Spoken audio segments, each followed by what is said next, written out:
Navigasi bab 1851-1860. Beberapa preman dengan walkie-talkie di pinggang mendengar suara itu dan segera mengeluarkan walkie-talkie mereka.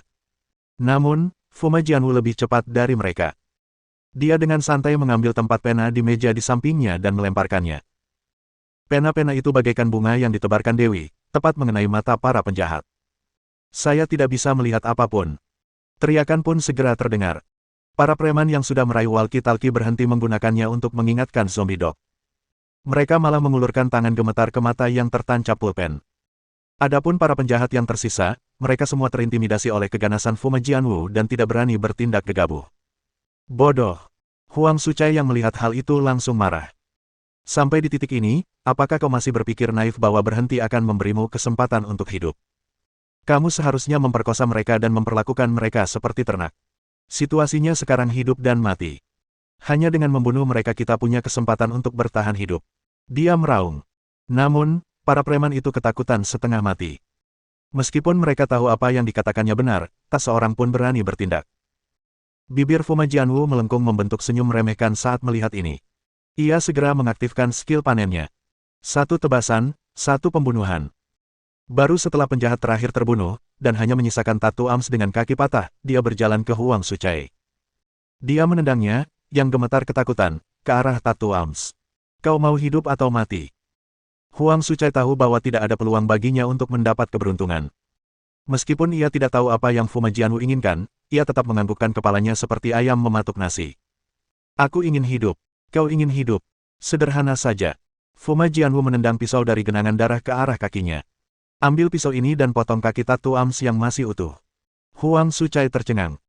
Dia menatap pisau berlumuran darah di tanah, lalu ke lengannya, dan buru-buru berkata, pria itu dengan jelas mengatakan bahwa dia ingin kau menyelamatkan hidupku.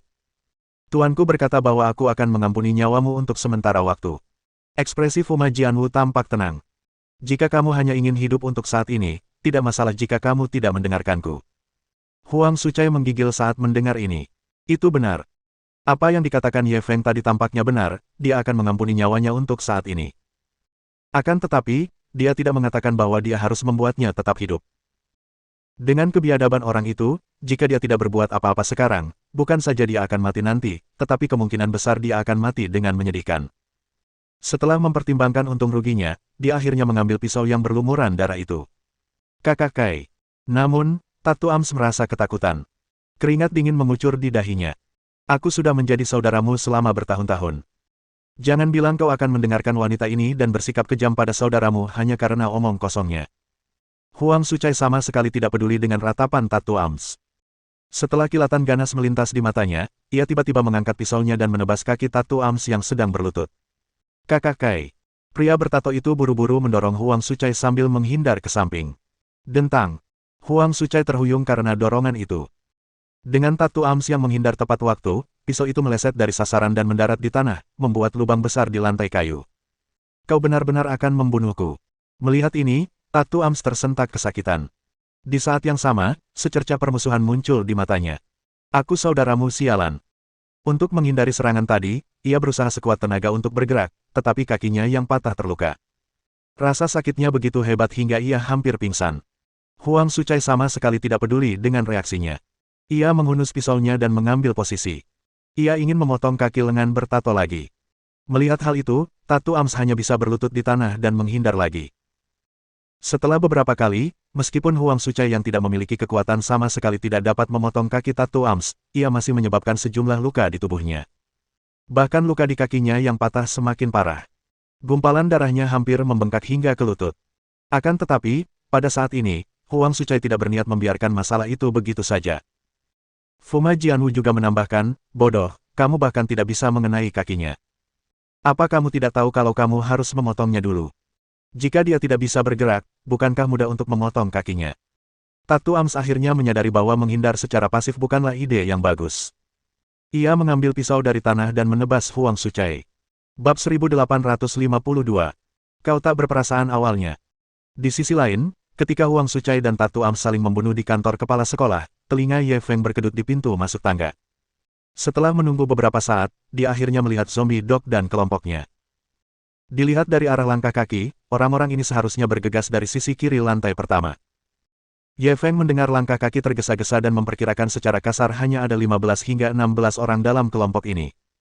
Ia pun berjalan santai. Akibatnya, belasan penjahat yang menyerbu ke depan sambil membawa AK dan senjata mesin lainnya tercengang. Melihat wajah asing dari lelaki negeri naga yang berjalan ke arah mereka seolah-olah sedang berjalan-jalan, reaksi pertama mereka adalah tercengang. Baru ketika Ye Feng mendekat, pria berhidung pesek itu bereaksi. Tanpa sadar ia menurunkan pistolnya dan membidik Ye Feng. "Siapa kau? Berdiri di sana dan jangan bergerak." Namun, sudah terlambat. Bila seseorang telah mencapai tingkatan ilmu bela diri Ye Feng, mungkin saja ada yang lebih cepat darinya dalam jarak 10 langkah saja, tetapi dalam jarak 10 langkah saja, Ye Feng pasti lebih cepat. Sebelum pemimpin yang berpenampilan seperti anjing pesek itu bisa menurunkan senjatanya, Ye Feng muncul di depannya dalam sekejap. Dia menyambar pistol pria itu dan menyingkirkannya ke samping. Dadada. Api menyembur dari moncongnya dan peluru berhamburan. 5 atau 6 preman di samping pria berwajah pesek itu semuanya tertembak. Suasana menjadi kacau. Serangkaian ratapan terdengar. Para preman lain di belakang pria berwajah pesek itu juga menjauh darinya. Bersamaan dengan itu, mereka menurunkan senjata mereka dan tanpa sadar mengarahkannya ke arahnya. "Sial, kalian harus hati-hati. Aku tidak menembak kalian, jadi jangan arahkan pistolmu padaku." Pria yang tampak seperti anjing itu begitu ketakutan hingga berteriak. Di saat yang sama, tanpa sadar ia ingin melepaskan jarinya dari pelatuk. Tetapi bagaimana mungkin Ye Feng membiarkannya berbuat sesuka hatinya. Tepat saat jarinya hendak terlepas dari pelatuk, Ye Feng menamparnya dan menarik jari telunjuknya kembali ke pelatuk. Pada saat yang sama, dia menendang pinggangnya, menyebabkan seluruh tubuhnya tiba-tiba berputar diagonal ke belakang. Setelah itu, dia menggunakannya sebagai perisai manusia untuk menahan tangannya dan menembak para penjahat yang tersisa. Akibatnya beberapa orang preman itu lengah dan langsung terkena tembakan lagi. 2 penjahat yang tersisa juga ketakutan. Untuk melindungi diri, mereka mulai menembaki pria yang tampak seperti anjing, mengabaikan upayanya untuk menghentikan mereka. Dalam waktu singkat, pria berwajah seperti anjing puk itu telah ditembak beberapa kali. Ia hampir tidak bernapas. "Anjing zombie, kami juga tidak ingin mati. Jadi, agar kami bisa bertahan hidup, kami hanya bisa membiarkanmu mati dulu." Keduanya juga pasti cukup kejam. Melihat anjing zombie masih menatap mereka seperti setan sebelum dia meninggal, mereka segera melepaskan 2 tembakan lagi ke arahnya. Setelah selesai, mereka memastikan zombie dog sudah mati sebelum mereka mengarahkan senjatanya ke Ye Feng. Tetapi saat ini, Ye Feng sudah mengarahkan senjatanya ke arah mereka. Ketika keduanya melihat situasi tersebut, pupil mata mereka mengecil, dan Ye Feng tersenyum pada mereka. "Selamat tinggal." Kemudian, dia menarik pelatuk dan menembakkan 2 peluru. Baru setelah pistol di tangan kedua pria itu jatuh satu persatu, Ye Feng meletakkan pistolnya. Ia menyeka sidik jarinya dari pistol dengan pakaian zombie dog, lalu kembali ke kantor kepala sekolah. "Bajingan, aku bosmu. Beraninya kau menebasku seperti ini. Apa kau lupa aturan organisasi? Siapapun yang menyinggung atasannya akan dibunuh seluruh keluarganya. Hantu tua, kali ini, bukan hanya kamu, tapi seluruh keluargamu akan mati. Kaulah yang pertama tidak berperasaan, jadi mengapa aku tidak bisa tidak adil? Huang Sucai, apakah orang-orang seperti kita masih peduli dengan keluarga kita? Berhenti mengancamku. Sejak kau menebasku untuk bertahan hidup, aku tak lagi menganggapmu sebagai bosku. Hari ini, kau mati atau aku mati." Ketika dia kembali ke kantor kepala sekolah, hal pertama yang dilihat Ye Feng adalah 2 sosok berdarah memegang pisau dan saling berhadapan seolah-olah mereka adalah musuh bebuyutan. Bab 1853. Siapa kamu? 2 sosok berdarah itu adalah Huang Sucai dan Tatu Ams. Saat itu, mereka berdua sudah penuh luka. Mereka terkapar di tanah, bertahan dengan tekad dan napas di dada. Namun meski begitu, keduanya masih saling melotot seolah-olah mereka tidak bisa bertoleransi satu sama lain. Tampaknya selama pihak lain memperlihatkan sedikit kelemahan pada saat ini, mereka dapat memanfaatkan kelemahan tersebut dan menghabisi pihak lain dengan tusukan. Melihat Ye Feng kembali tanpa terluka, Tatu Ams, yang berada di ambang kematian, sedikit terganggu. Adapun Huang Sucai, dia memanfaatkan kesempatan itu dan menusukkan pistolnya ke dada Tatu Ams. Itu menembus jantungnya dan membunuhnya sepenuhnya. Bajingan ini akhirnya mati. Setelah membunuh lengan bertato, Huang Sucai tampak seolah terbebas dari beban berat. Ia melemparkan pistolnya dan duduk di tanah, terengah-engah. Ye Feng melihat ini dan langsung menoleh ke arah Fuma Jianwu yang sedang menonton. Apa yang terjadi pada mereka? Fuma Jianwu menunjukkan senyum polos dan mengangkat bahu. Entahlah. Mungkin mereka berdua pernah punya perseteruan berdarah sebelumnya. Omong kosong. Mendengar ini, Huang Sucai seperti kucing yang ekornya diinjak. Ia segera duduk tegak. Kaulah yang memintaku memotong kaki satunya dari lengan bertato. Kau bahkan bilang kalau aku memotong kakinya, kau akan menyelamatkan nyawaku. Seorang pria sejati menepati janjinya. Tapi aku bukan seorang pria sejati. Fuma Jianwu memotongnya sebelum dia sempat menyelesaikannya. Saya seorang gadis. Lagi pula, aku hanya memintamu untuk memotong salah satu kaki Tatu Arms, tapi kau membunuhnya. Itu tidak dihitung sebagai pemenuhan permintaanku. Kamu. Huang Sucai mendengar kata-kata ini dan tidak dapat berbicara. Dadanya naik turun dengan cepat, dan matanya memerah. Kenapa? Apa kau tidak yakin? Fuma Jianwu mencibir ketika melihat ini. Bukankah kamu cukup senang saat berbohong kepada orang lain sebelumnya? Kenapa kau terlihat seperti ingin membunuhku sekarang padahal aku baru berbohong padamu satu kali? Huang Sucai terdiam lagi. Fuma Jianwu meludahinya. Kau lebih buruk dari binatang buas. Menipu rakyatmu dengan kedok perekrutan dan menjual mereka seperti babi. Bahkan hewan pun tidak akan melakukan hal seperti itu. Jika guru tidak berkata akan mengampuni nyawamu, aku pasti sudah memotong-motongmu sekarang juga. Huang Sucai samar-samar dapat merasakan niat membunuh yang mengerikan di tubuhnya dan tak dapat menahan diri untuk mengecilkan lehernya. Ye Feng tidak menghentikan Fuma Jianwu. Dia diam-diam berjalan ke lemari tempat Huang Sucai mengambil daun teh. Sambil melihat kunci di lemari itu, dia bertanya, apakah ada mutiara bercahaya yang sangat besar di dalamnya? Mutiara bercahaya malam. Huang Sucai tiba-tiba menoleh dan melihat ke arahnya. Bagaimana kau tahu? Apakah kamu di sini untuk hal itu? Siapa kamu? Ye Feng tidak menjawab pertanyaannya, ia melanjutkan, keluarkan mutiara bercahaya malam itu. Bahkan bos besarku pun tahu tentang mutiara bercahaya itu. Huang Sucai tidak setuju. Dialah yang secara khusus memberi instruksi kepada kami untuk membawa benda itu ke Myanmar Utara. Kami juga mengorbankan banyak orang untuk merebutnya dari beberapa penduduk setempat. Sudah kubilang, keluarkan mutiara cahaya malam itu. Ye Feng meninggikan suaranya. Jika kau menyentuh barang-barang bos besarku, dia tidak akan membiarkanmu pergi. Huang Sucai masih ingin melawan. Fuma Jianwu menendang wajahnya. Tidak bisakah kau mendengar tuanku berbicara padamu? Buka lemari itu dan keluarkan mutiara bercahaya yang diinginkan tuanku. Kekuatan dan sudut tendangannya tepat. Huang Sucai ditendang ke sisi kaki Ye Feng, tepat di samping lemari teh. Benar, bos besarku. Dia sangat kejam. Meskipun Huang Sucai meratap, dia masih enggan membuka lemari. Jika dia tahu bahwa aku memberikan ini kepadamu, kamu tidak hanya akan mati, tetapi aku juga akan menderita penyiksaan yang tidak manusiawi. Ye Feng tidak membuang waktu, dia menginjak dadanya dan berkata dengan dingin, jika kamu tidak membuka lemari ini sekarang, aku akan membuatmu berharap kamu mati. Bab 1854 Mutiara Asia di tangan. Saat dia menginjak dada Huang Sucai, Ye Feng sengaja menggunakan kekuatan batin untuk merangsang titik nyerinya. Dalam sekejap, Huang Sucai menjerit mengerikan. Tubuh Huang Sucai gemetar tak terkendali. Namun meski begitu, Ye Feng tidak melepaskannya, ia malah terus menginjaknya.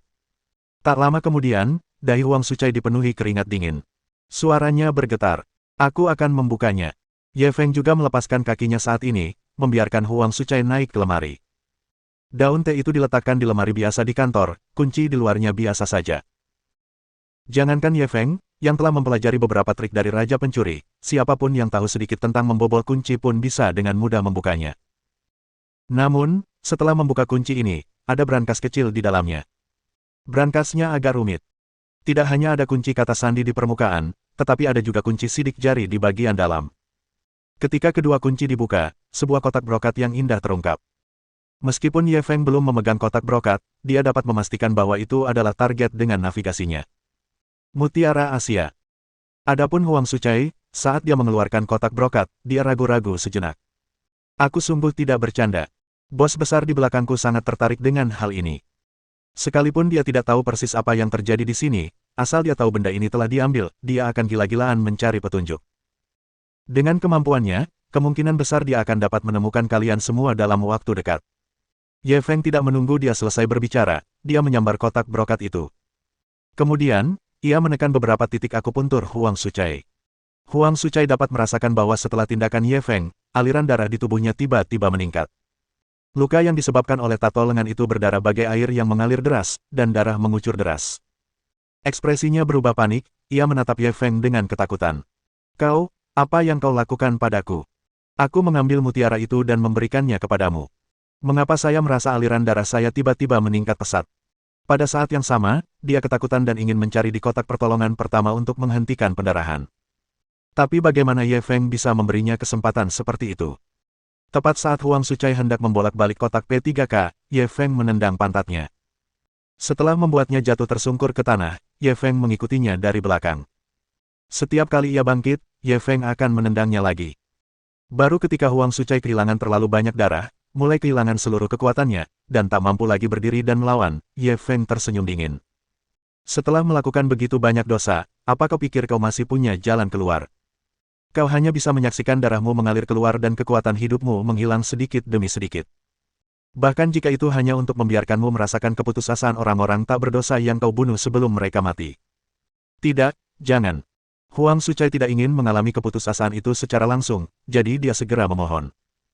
Ye Feng tidak memberinya kesempatan untuk berbicara, dia memberinya beberapa tendangan lagi dan menekan titik akupunturnya yang bisu. Baru ketika Huang Sucai sekarat, Ye Feng dan Fu Majianwu membersihkan jejak kedatangan mereka berdua ke sini. Mereka juga menggunakan telepon rumah sekolah untuk menelepon polisi. Tuan, saya pernah mendengarnya sebelumnya. Bos besar di balik kelompok penipu di Myanmar Utara tampaknya memiliki kekuasaan yang sangat besar. Lagi pula, memang banyak buronan di sana. Jika mereka mengincar kita, itu mungkin akan sangat merepotkan. Pada saat inilah Fu Majianwu tak dapat menahan diri untuk mengingatkannya, haruskah kita bersiap terlebih dahulu? Tapi Ye Feng menggelengkan kepalanya, dia tidak peduli. Mereka hanya sekelompok preman kelas teri. Agar orang-orang ini bisa mendirikan sekolah seperti itu di kota kabut untuk bersembunyi dari publik, mereka pasti punya jaringan koneksi atau semacam kekuatan di sini. Fu Majianwu masih sedikit khawatir. Ye Feng mencubit wajahnya dan tersenyum. Dengarkan saja perintah tuanmu. Percayalah pada tuanmu. Selama para pendukung para penipu di Kekaisaran Matahari tak pernah terbenam ini bukan keluarga kekaisaran, maka sekuat apapun mereka di sini, mereka tidak akan sekuat tuanmu. Bab 1855.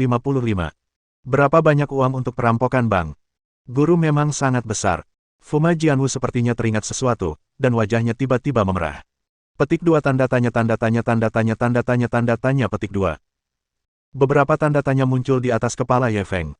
Aku sedang membicarakan kekuatan dan koneksiku di Kekaisaran Matahari yang tak terbenam. Fu Majianwu, apa yang kau bicarakan? Tidakkah kamu tahu bahwa sangat mudah untuk diborgol oleh polisi? Namun saat ini, Fu Majianwu sepertinya menyadari ekspresi Ye Feng, dan ia segera menambahkan, Tuan, jangan terlalu banyak berpikir. Saya sedang membicarakan banyak hal. Misalnya, kekuatan, ukuran, dan tinju guru. Baiklah, berhenti menjelaskan. Semakin banyak kau menjelaskan, semakin buruk jadinya. Ye Feng mencubitnya lagi. Wajah Fu Majianwu memerah saat dia dengan patuh membiarkan dia mencubitnya. Saat Ye Feng menarik tangannya, tatapannya tertuju pada kotak brokat indah di tangannya. Ngomong-ngomong, Tuan, apa ini? Dari apa yang dikatakan binatang buas tadi, apakah Tuan datang ke sini untuk hal ini? Ye Feng sangat penasaran dengan wujud asli mutiara Asia yang legendaris ini. Setelah mendengar kata-katanya, ia membawa Fu Majianwu kembali ke mobil dan membuka kotak brokatnya. Lalu, ekspresi terkejut melintas di matanya. Mutiara Asia ini benar-benar berbeda dari mutiara bercahaya malam yang dibayangkannya. Pertama-tama, bentuknya tidak bulat seperti yang dibayangkan banyak orang. Bentuknya justru seperti terong kecil. Diameternya sangat besar, hampir 7 cm, memberikan rasa penuh dan halus. Selanjutnya, kita melihat bagaimana rupa mutiara ini. Selain mutiara itu sendiri, kemungkinan besar ada seorang pengrajin terampil yang mengukirnya secara khusus. Ada cabang emas dan daun giok yang tertanam di dalamnya. Cabang emas dan daun giok dipadukan dengan mutiara berbentuk terong, sama memuaskannya dengan buah di pohon harta karun. Mutiara ini sungguh indah. Fu Majianwu juga merasakan hal yang sama seperti Ye Feng. Ia tak kuasa menahan diri untuk berseru setelah melihat wujud asli mutiara Asia. Dan itu sangat besar. Lebih besar dari mutiara manapun yang pernah kulihat sebelumnya. Namanya juga sangat merdu, Mutiara Asia. Ye Feng mengangguk. Mutiara Asia. Mendengar perkenalan Ye Feng, mulut Fu Majianwu semakin lebar. Itu terkenal. Kudengar mutiara ini berasal dari Teluk Persia yang jauh. Mutiara ini merupakan mutiara alami langka yang pernah dikoleksi oleh para penguasa berbagai kerajaan, termasuk Kaisar Mughal dari India dan Pangeran Persia. Dua kaisar terakhir yang memegangnya adalah Kaisar Qianlong dari dinasti Qing di Kerajaan Naga dan Janda Permaisuri Cixi. Mutiara ini bisa dibilang merupakan harta berharga Janda Permaisuri Cixi. Nilai mutiara ini sulit ditaksir. Tak hanya langka dan indah, mutiara ini juga telah menjadi saksi bisu banyak era dan penguasa. Lumayan. Sepertinya kau tahu banyak tentang mutiara ini. Ye Feng mengangguk lagi. Nilai benda ini saat ini sekitar 680 juta yuan, setara dengan 80 juta dolar. Dalam mata uang Jepang, nilainya sekitar 1,4 miliar yen. Bertahun-tahun yang lalu, mutiara Asia muncul di Jepang. Hal itu menimbulkan sensasi yang luar biasa, jadi saya pernah mendengarnya. Fuma Jianwu menatap mutiara Asia lagi. Tuan, Anda menghasilkan uang seperti merampok uang. Dalam waktu yang singkat, Anda sudah memperoleh kekayaan yang sangat besar. Ye Feng tersenyum dan menggelengkan kepalanya. Omong kosong, bagaimana kau bisa merampok uang secepat itu? Berapa banyak uang yang didapat seseorang dari merampok bank? Sepotong mutiara Asia ini saja nilainya jauh lebih besar. Itu masuk akal. Fuma Jianwu tak bisa menahan tawa. Lalu, seolah-olah dia memikirkan sesuatu, dia melanjutkan, kemana kita akan pergi selanjutnya, guru? Tentu saja itu.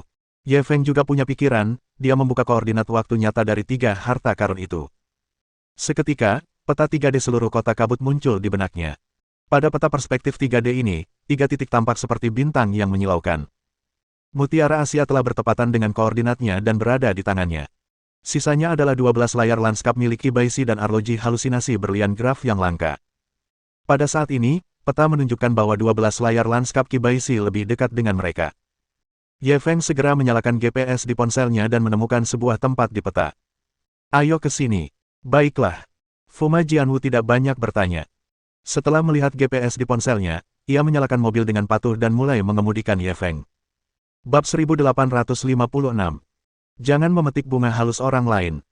Namun kali ini, Ye Feng dan Fuma Jianwu berhenti sebelum mobil mencapai lokasi yang ditandai oleh GPS. Itu karena mereka tiba di properti pribadi. Beberapa wanita yang sudah menikah yang melewati halaman keluarga memandangnya dari kejauhan dan berbisik satu sama lain. Menurutmu, pengantin baru keluarga itu aneh.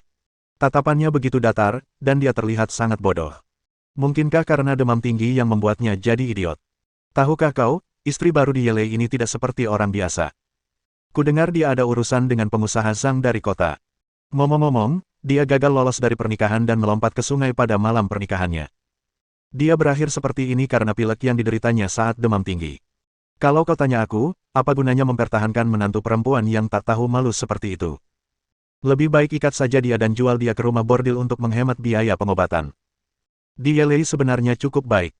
Kalau bukan karena kedua anaknya, dia tidak akan menikahi wanita malang ini di kampung halamannya. Kicauan di telinganya membuat Liu Sisi perlahan menutup matanya. Dia telah mendengar gosip serupa selama beberapa hari terakhir, tetapi dia tidak memperdulikannya. Yang lain mengira ia terkena flu karena melarikan diri dari pernikahan dan jatuh ke air, sehingga sakit selama beberapa hari. Namun, hanya ia yang tahu bahwa ia telah mengubah jati dirinya, dan ia bukan lagi orang yang sama. Dirinya yang asli hanyalah seorang yatim piatu yang orang tuanya telah meninggal, tumbuh besar bersama kakeknya di kampung halaman mereka di pedesaan. Ketika ia menerima gaji bulan pertamanya setelah lulus kuliah, ia membeli sebotol anggur merah untuk merayakannya, tetapi setelah mabuk, ia terbangun sebagai Liu Sisi ini, yang mencoba melarikan diri dari pernikahannya dan tenggelam dalam sebuah kecelakaan. Gosip dari beberapa wanita yang sudah menikah tiba-tiba membangunkan pikiran-pikirannya yang kosong, dan dia pun menyadari bahwa dia telah melupakan masalah besar yang sedang menunggunya. Terdengar langkah kaki tergesa-gesa, dan tak lama kemudian, seorang lelaki besar muncul di depan matanya. Di Yelei baru saja kembali dari rumah lamanya, dan dengan perut yang penuh amarah, dia merasa sesak dan mudah tersinggung ketika memikirkan istrinya yang sakit-sakitan terbaring di tempat tidur. Ibu kandungnya meninggal dunia segera setelah ia lahir, dan tragedi menimpa tunangannya sebelum mereka menikah. Bertahun-tahun kemudian, ia akhirnya menemukan istri baru. Tepat ketika kehidupan mereka mulai membaik, sang ibu jatuh dan meninggal, meninggalkannya dengan 2 anak dan segunung utang. Awalnya, Bibi Zhang membujuknya, memikirkan anak-anaknya yang masih kecil, dan mendengar sang mak comblang memuji kecantikan dan kemampuan sang pengantin wanita. Ia mengertakkan gigi dan menyetujui pernikahan itu, tetapi pada akhirnya, beginilah jadinya. Mendengar kata-kata sedih Pangeran Anju, ia langsung berkata dengan tegas, tidak banyak yang perlu dikatakan. Aku akan menemanimu ke pesta koktail malam ini. Jika Baron Andrew itu masih tidak berakal sehat dan terus mengganggu Anda, saya akan menunjukkan kepadanya apa artinya tidak memetik bunga-bunga indah milik orang lain. Beraninya kau merencanakan sesuatu pada gadisku. Kau pikir aku tidak bisa menyakitimu. Bab 1857. Kasim sialan lainnya. Di ujung telepon yang lain, Pangeran Anju terpesona. Oke, sayangku, kau sudah mengatakannya. Kau tidak bisa menarik kembali kata-katamu. Ye Feng tidak sabar untuk memasuki istana Baron Andrew, dia langsung berkata, aku tidak akan mengingkari janjiku. Kirimkan aku waktu dan alamatnya nanti. Setelah itu, aku akan menemuimu dan kita akan masuk bersama. Baiklah, setuju. Pangeran Anju segera menyetujui dan mengirim pesan kepada Ye Feng, memberitahunya waktu pesta dan lokasi pertemuan mereka. Ye Feng tidak bertanya lebih lanjut, ia menutup telepon. Setelah berpikir sejenak, ia melihat koordinat jam halusinasi Graph Diamonds yang langka dan menoleh ke Fuma Jianwu. Aku mungkin ada urusan malam ini. Kamu bisa tinggal di hotel dulu. Kalau kamu ada waktu luang, pergilah ke suatu tempat untukku dan cari informasi tentang jam tangan. Setelah berkata demikian, dia memberitahu Fuma Jianwu koordinat jam tangan ini dan mengingatkannya untuk berhati-hati. Fuma Jianwu tidak membuang waktu lagi. Setelah menghafal informasi, ia langsung berinisiatif untuk sibuk begitu memasuki kota. Ye Feng kembali ke hotel. Ia menyimpan mutiara Asia yang baru saja diperolehnya, beristirahat sejenak, dan menunggu hingga mendekati waktu pertemuan dengan Pangeran Anju sebelum berganti pakaian yang pantas untuk bertemu dengannya. Saat mereka bertemu, Pangeran Anju mengenakan gaun yang pas dan tampak sangat memukau. Namun, ketika melihat Ye Feng, ia seperti anak kucing yang manja. Ia berinisiatif untuk mengganggunya, mengabaikan banyak orang yang lewat di sekitarnya sambil memeluk Ye Feng dengan penuh kasih sayang. Ye Feng melihat bahwa wanita itu sepertinya merindukannya, jadi dia tidak melawan. Dia membiarkan wanita itu menempel padanya sebentar sebelum pergi ke kediaman Baron Andrew bersamanya. Kali ini, mungkin dengan Pangeran Anju yang menemaninya, mobil mereka memasuki manor dengan mulus. Para pengawal di pintu juga sangat sopan dan penuh perhatian. Ye Feng melihat ini dan menggelengkan kepalanya. Para pelayan mengikuti sifat tuannya. Dilihat dari cara para pengawal ini menangani berbagai hal, tidak sulit untuk memahami mengapa Andrew membuat Pangeran Anju membencinya. Terlebih lagi, meskipun mereka belum pernah bertemu, Ye Feng sudah merasa bahwa orang ini tidak mudah bergaul. Kebenarannya persis seperti yang diharapkannya. Ketika mobil tiba di tempat parkir rumah bangsawan, ia melihat sekelompok orang sedang mengobrol di luar villa. Ia melihat seorang pria yang sangat feminin dengan hidung bengkok dan mata segitiga. Pria itu mengenakan setelan ungu ketat yang tampak sangat flamboyan. Ia membungkukkan badannya sambil berjalan menyambut mereka. Ya, Anju kecilku, kamu akhirnya di sini. Ketika aku melihat bukan kamu yang baru saja keluar dari mobil, aku pikir kamu tidak akan datang hari ini. Hehehe, siapa pria Asia di sebelahmu ini? Apa dia pacarmu, seperti yang rumor bilang? Dia tidak secantik kerajaan kita. Saat dia muncul, dia telah mengumpulkan semua elemen yang paling dibenci orang pada pria. Ini Baron Andrew. Melihat Pangeran Anju tak kuasa menahan diri untuk memutar bola matanya saat memperkenalkannya, Ye Feng menggelengkan kepalanya lagi. Saya bisa mengerti mengapa banyak orang luar mengatakan bahwa Baron ini sangat menyebalkan. Pakaiannya terlalu feminin, banci, dan aneh. Di negeri naga kita, mungkin hanya seorang Kasim sialan yang bisa memiliki begitu banyak elemen menjijikkan dalam satu tubuh. Ketika dia berbicara, dia tidak menyembunyikan apapun dan menggunakan bahasa resmi matahari tak pernah terbenam. Seketika, Pangeran Anju dan Baron Andrew tercengang. Bahkan banyak pria tampan dan wanita cantik yang tengah berbincang di tempat kejadian itu pun terdiam sejenak. Sesaat kemudian, Baron Andrew bereaksi. Wajahnya berubah muram dan ia tak kuasa menahan diri untuk bertanya dengan nada tajam, apa katamu? Baru pada saat itulah suasana tampak kembali normal. Para pria tampan dan wanita cantik terus mengobrol. Mereka berpura-pura tidak mendengar apapun. Pangeran Anju juga diam-diam menarik Ye Feng dari belakang. Dia memberi isyarat agar dia tidak terlalu keras kepala. Tapi Ye Feng sama sekali tidak peduli. Menurutku, seleramu memang unik. Pakaiannya aneh, banci, feminin, mirip sekali dengan Kasim legendaris di negeri naga kita. Sambil berbicara, ia tidak menunggu Baron Andrew marah, ia tampak seolah baru saja bereaksi. Maaf, saya memang begini. Saya agak blak-blakan. Kalau Anda tidak suka, saya akan bicara yang lain. Bab 1858. Pangeran Anju bertindak protektif. Baron Andrew begitu marah hingga wajahnya memucat. Tanpa sadar ia berkata, vulgar. Bagaimana mungkin Pangeran Anju punya pacar yang vulgar sepertimu? Aku tidak tahu apa yang Duke Anju lihat dalam dirimu. Ye Feng tidak keberatan. Sejujurnya, Duke Anju paling mengagumi kejujuranku. Inilah yang paling disukai Pangeran Anju tentangku. Saat pertama kali bertemu, aku bilang ke Pangeran Anju kalau aku orangnya jujur dan belum pernah lihat cewek asing secantik dia. Lalu, dia jatuh cinta padaku. Dia hanya mengoceh omong kosong. Namun, Pangeran Anju jelas ingin membantunya. Mendengar itu, ia mengangguk berulang kali. Memang, yang paling saya kagumi adalah kejujuran dan keterus-terangan Ye Feng. Menurutku itu sangat jantan. Wajah Andrew berubah lebih buruk lagi. Kejantanan macam apa ini? Bukankah ini bahasa vulgar orang desa? Seleramu terlalu unik. Setelah mencoba begitu banyak makanan lezat, apakah kamu masih harus memakan ampas dan rumput liar? Ye Feng sedikit tidak senang saat mendengar ini. Namun, sebelum ia sempat membalas, wajah cantik Pangeran Anju berubah dingin. Siapa yang kau sebut sampah dan gulma? Ye Feng adalah seseorang yang sangat aku dan ayahku sayangi, Andrew, tolong hormati dia, mengerti? Kalau kamu nggak tahu caranya bersikap hormat, nggak ada lagi yang bisa kamu katakan. Aku mau pergi sama Ye Feng sekarang. Andrew takut Pangeran Anju akan marah. Ia segera berkata, maaf, Pangeran Anju. Aku tidak bermaksud begitu. Saya hanya bercanda dengan Tuan Ye. Anda tamu saya yang paling terhormat. Bagaimana mungkin saya tidak menghormati rekan Anda? Wajah cantik Pangeran Anju masih dingin. Sebaiknya kau tidak bermaksud tidak sopan. Ye Feng adalah kekasihku. Aku tidak ingin siapapun memandangnya dengan kacamata prasangka, dan aku tidak mengizinkan siapapun meremehkannya, mengerti? Dimengerti. Ekspresi Andrew berubah jelek lagi. Lalu, mungkin karena merasa agak canggung, melihat ada lebih banyak tamu, ia segera mencari alasan untuk pergi. Maaf, ada tamu lain di sini. Saya harus pergi dan menerima mereka. Permisi. Kamu bisa membawa Ye Feng berkeliling rumahku, dan menyapa teman-teman lain yang sudah datang. Ya. Pangeran Anju hanya mengangguk ringan. Setelah Baron Andrew pergi dengan anggurnya, ekspresinya berubah, dan dia berkata dengan lembut kepada Ye Feng, maafkan aku, sayangku, aku membuatmu menderita lagi.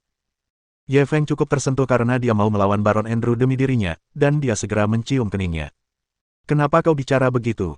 Seperti yang kau katakan, aku temanmu malam ini, dan kau juga wanitaku. Jika kamu menjadi sasaran karena ini, bukankah itu berarti seleraku bagus dan wanitaku sangat populer? Sayang, kamu baik sekali.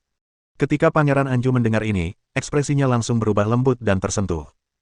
Cek-cek, sepupu, Ye Feng, kalian berdua terlalu lembek, ya. Pada saat ini, sebuah suara yang familiar tiba-tiba terdengar. Ye Feng dan Pangeran Anju melihat ke arah sumber suara dan menyadari bahwa itu adalah Wolfgang. Orang ini seharusnya menyadari situasi di sini sejak lama. Melihat Baron Andrew telah pergi, dia langsung berjalan mendekat sambil memegang segelas anggur di tangannya, dan sedikit ejekan. Banyak sekali yang menatapmu, dan kau sudah berciuman. Apa kau sedang bersiap untuk memberi kami pertunjukan langsung? Bocah, kau sangat kasar.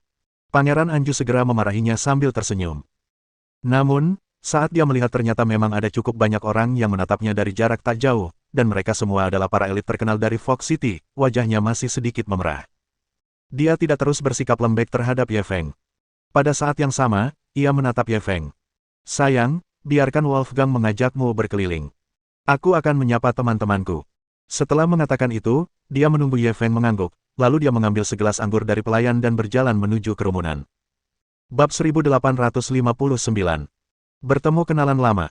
Setelah Pangeran Anju pergi, Wolfgang langsung menepuk bahu Ye Feng. Sejujurnya, aku cukup terkejut kau mau datang. Jika sepupuku bersedia membawamu ke sini, dia ingin menikahimu. Acara seperti ini memiliki arti khusus. Hampir semuanya dihadiri oleh para elit, selebriti, dan bangsawan dari Fox City. Hampir seluruh lingkaran sosial sepupuku. Ye Feng mengangkat bahu dengan santai, menunjukkan bahwa dia tidak keberatan. Wolfgang melanjutkan, tapi itu tidak penting lagi. Lagi pula, kau bahkan sudah bertemu ayah sepupuku. Dan yang terpenting, saat kamu datang, aku langsung merasa malam ini mungkin tidak akan membosankan. Ye Feng tersenyum getir. Kenapa aku merasa kau tidak mengatakan sesuatu yang baik? Apa kau bilang aku suka membuat masalah? Haha, suasananya memang tidak pernah tenang saat kau ada di dekatku. Wolfgang tidak menjelaskan apapun, ia tertawa dan menyentuh bahu Ye Feng. Ayo pergi. Aku akan mengajakmu bertemu teman lama dan jalan-jalan. Ye Feng juga memperhatikan bahwa informasi harta karun yang diperolehnya menunjukkan bahwa 12 layar lanskap milik Qi Baishi ada di dalam villa, jadi dia tidak menolak dan membiarkan Wolfgang mengantarnya menuju pintu masuk villa. Begitu dia melangkah masuk ke dalam villa, dia tertegun. Ada beberapa sosok yang dikenal di ruang tamu villa itu. Millie yang nakal. Argyle Hanson dari keluarga Argyle. Ada juga Isabella, agen kerajaan dari Kekaisaran Matahari tak pernah terbenam. Mereka semua mengenakan pakaian formal dan sedang bermain ponsel atau bermain kartu di ruang tamu untuk menghabiskan waktu. Jelaslah mereka tidak menyukai kebisingan di luar. Ah, sepertinya kata-kata Pangeran Anju benar. Baron Andrew adalah satu-satunya teman bermain sang pangeran dan orang yang bergosip dengannya. Meskipun gelar bangsawannya tidak tinggi, dia tetap memiliki pengaruh yang besar. Ye Feng menghela napas saat melihat ini. Millie, Argyle Hanson, Isabella, dan yang lainnya memperhatikannya saat dia dan Wolfgang memasuki ruangan. Melihat kedatangannya, mereka segera berhenti dan menyapa Ye Feng. Paman, aku tidak menyangka akan bertemu denganmu di sini. Millie yang pertama berbicara. Awalnya ia sedang asyik bermain ponsel karena bosan, tetapi ketika melihat Ye Feng, ia merasa seperti melihat harta karun. Ia segera menyimpan ponselnya dan berinisiatif menyambutnya. Lalu ada Argyle Hanson. Dia sedang bermain kartu. Ketika melihat Ye Feng masuk, dia tertegun sejenak sebelum menggelengkan kepala sambil tersenyum. Mungkinkah Anju yang membawamu ke sini? Kalau begitu Ye Feng, kau dalam masalah. Datang ke perjamuan Baron Andrew bersama Anju malam ini jelas merupakan keputusan terburuk yang kau buat hari ini. Akhirnya, Isabella yang sedang mengirim pesan di ponselnya. Ia tersenyum pada Ye Feng. Baron Andrew selalu ingin mendekati Nona Anju. Kamu benar-benar memprovokasi dia hari ini. Wolfgang, yang memegang bahu Ye Feng, tertawa. Sudah kuduga, tempat manapun yang ada kamu pasti ramai, kan? Lihat apa yang dikatakan semua orang. Bukankah itu persis yang kumaksud? Ye Feng meliriknya dengan tidak senang. Kau terlalu menyombongkan diri. Aku tidak sedang menyombongkan diri. Aku hanya merasa pesta koktail yang tadinya membosankan tiba-tiba menjadi menarik. Wolfgang masih tertawa terbahak-bahak. Argyle Hanson juga tersenyum. Wolfgang benar. Malam ini akan meriah. Kupikir pesta koktailnya membosankan, tapi sekarang setelah kau muncul, situasinya sulit untuk dikatakan. Isabella sedikit terkejut ketika mendengar ini. Ye Feng begitu akrab dengan Wolfgang dan Argyle Hanson. Terlebih lagi, kedua tuan muda kota kabut ini sebenarnya sedang bercanda dengan Ye Feng. Dia melirik mereka berdua dengan penuh arti lalu berkata, Wolfgang dan Argyle Hanson benar. Perjamuan ini awalnya biasa saja, tetapi karena penampilanmu, aku khawatir akan ada banyak perubahan. Bab 1860. Paman punya selera bagus. Ye Feng tidak terlalu peduli. Ia bertukar beberapa kata dengan mereka sebelum tatapannya tertuju pada dinding ruang tamu Villa Baron Andrew. Sebab, di dinding itu, dia melihat target sebenarnya dari perjalanan ini. Jumlah keseluruhan lukisan adalah 12. Keluarga di sungai, 2 bayangan batu, pelayaran sepi di Ban Xiao, pohon cemara yang lebat, cahaya senja di pesisir jauh, rumah putih dengan pohon pinus, pondok bunga aprikot, bayangan layar dalam asap, pohon cemara dan paviliun, hujan musim semi di pegunungan, aroma teratai di Bantang, dan pohon merah dan mata air putih. Dalam lukisan-lukisan itu, langit bersinar bersama matahari, ada pemandangan Guilin, bayangan gunung, jembatan-jembatan sempit, dan air yang mengalir. Itulah pemandangan rumah indah yang telah dijaga dan dirindukan oleh penduduk negeri naga selama beberapa generasi. Kalau bukan 12 layar lanskap karya Kibaisi, lalu apa itu? Meskipun selera Baron Andrew dalam hal pakaian tidak begitu bagus dan ia berbicara seperti banci, seleranya dalam dekorasi seharusnya masih bagus. Vilanya didekorasi dengan gaya Cina. Dan inti dari gaya ini kebetulan adalah rangkaian 12 layar lanskap Kibaisi ini. Dekorasi yang unik dan rangkaian lukisan ini memberikan kesan kontras. Lukisan yang bagus, dekorasi yang bagus. Ye Feng tidak dapat menahan diri untuk tidak menghela napas ketika melihat ini. Dia telah melihat banyak sekali rumah besar dan karya agung sejak dia memperoleh sistem tersebut, tetapi ini adalah pertama kalinya dia melihat perpaduan dekorasi dan karya agung yang begitu harmonis. Ini juga merupakan karya Baron Andrew yang paling membanggakan, jelas Millie saat ini. Ia mengambil jurusan desain arsitektur untuk universitas dan gelar masternya. Selain menjadi teman bermain sang pangeran, ia juga konsultan desain untuk keluarga kekaisaran matahari tak pernah terbenam. Harus kuakui, dia memang cukup terampil. Ye Feng tidak sengaja meremehkan Andrew saat ini. Millie juga mengangguk. Paman, seleramu bagus. Kudengar renovasi di sini sudah disetujui oleh beberapa desainer top dunia. Bahkan pangeran kami memuji tempat ini. Ye Feng mengangguk sedikit dan tidak mengatakan apa-apa. Isabella sepertinya menyadari sesuatu. Ia menyimpan ponselnya dan berjalan mendekat. Ia berkata dengan suara yang hanya bisa didengar mereka berdua, kau tidak mengincar benda ini, kan? Kalau begitu, aku beri saran. Jangan pernah pikirkan itu. Saya yakin Anda bisa melihat sekilas kekuatan Baron Andrew melalui perjamuan malam ini. Jika harta karun yang diperolehnya dengan susah payah ini hilang, saya rasa semua agen kekaisaran di seluruh kekaisaran akan dimobilisasi. Ketika saatnya tiba, bahkan Pangeran Anju tidak akan mampu melindungimu, apalagi aku. Bagaimana mungkin Ye Feng tidak tahu tentang ini? Baron Andrew adalah satu-satunya teman bermain Pangeran Kekaisaran Matahari tak pernah terbenam, seseorang yang harus dicium oleh semua bangsawan Kekaisaran Matahari tak pernah terbenam. Ye Feng hanya akan mencurinya secara langsung jika ia bodoh. Ketika dia melihat lukisan ini, dia memikirkan cara fleksibel lain untuk mendapatkannya. Melihat pengingat Isabella, dia tersenyum dan menggelengkan kepala. Apa aku sebodoh itu di matamu? Isabella sepertinya menyadari bahwa ia meremehkannya. Ia mengangkat bahu dan berkata, aku tidak bermaksud begitu. Tolong jangan salah paham. Aku hanya merasa kita sudah berteman dekat, jadi aku hanya mengingatkanmu. Ye Feng tidak membantahnya, dia tersenyum dan berkata, aku tahu. Jadi, yang ingin saya tanyakan adalah, apa saja pengaturan khusus untuk pesta koktail malam ini? Isabella berpikir sejenak dan berkata, sesuai kebiasaan, kita semua akan minum dan makan bersama. Setelah itu, kita bermain snooker, menunggang kuda, dan sebagainya. Sejujurnya, itu cukup membosankan. Kalau bukan karena Baron Andrew kenal saya di Dinas Rahasia Kerajaan Sun Neversets dan menugaskan saya ke sini, saya pasti tidak mau datang ke tempat seperti ini. Ye Feng tersenyum. Bukankah kamu baru saja mengatakan akan ada banyak perubahan jika aku datang ke perjamuan ini? Saya pikir kamu, Argyle Hanson, Millie, dan Wolfgang benar. Apa rencanamu kali ini? Isabella menatap mata Ye Feng seolah ingin melihat apa yang ada di baliknya. Biarkan aku membuatmu penasaran untuk sementara waktu. Ye Feng tersenyum. Ia kembali menatap 12 layar di dinding. Mohon dukungan dari omom ante-ante sekalian, buat subscribe atau sharekan novel Mimin ke Facebook kalian, agar channel Mimin bisa terus berkembang. Dengan begitu, Mimin bisa lebih semangat untuk up novel seru lain ke depannya.